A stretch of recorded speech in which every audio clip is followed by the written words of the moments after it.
Welcome to kitchen umbrella cooking channel.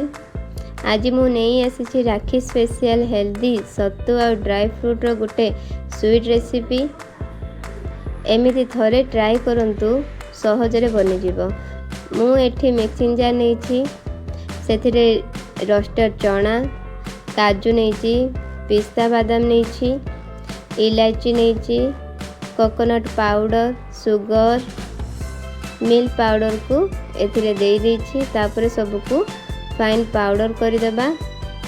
से सब powder को मु गोटे मिक्सिंग बाउल रे ढाली देली।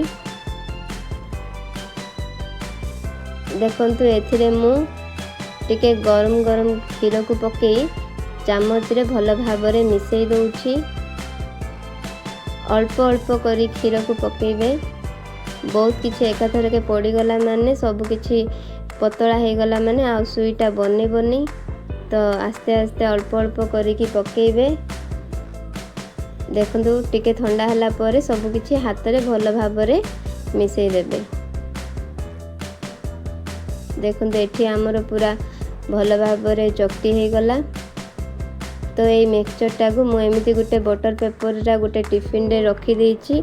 तो से मिठाटा को काटिबा पाई बोली तो मु एमिति प्रेस करि दउछि से टिफिन रे।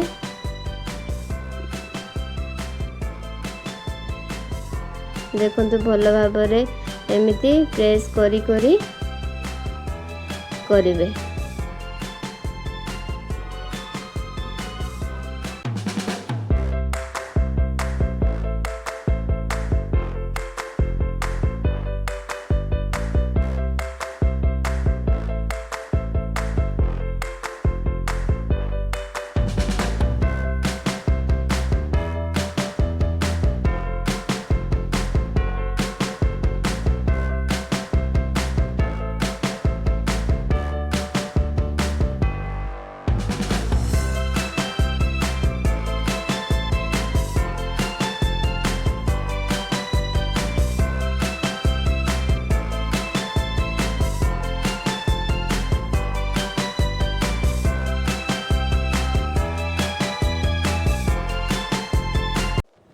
देखंतु आमर एठी स्वीटा रेडी हो गला।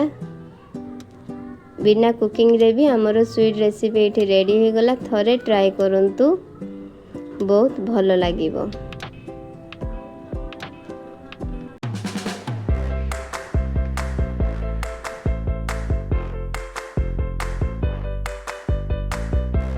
यदि वीडियोटी भल लागिला लाइक शेयर सब्सक्राइब करने को भूलिबेनी।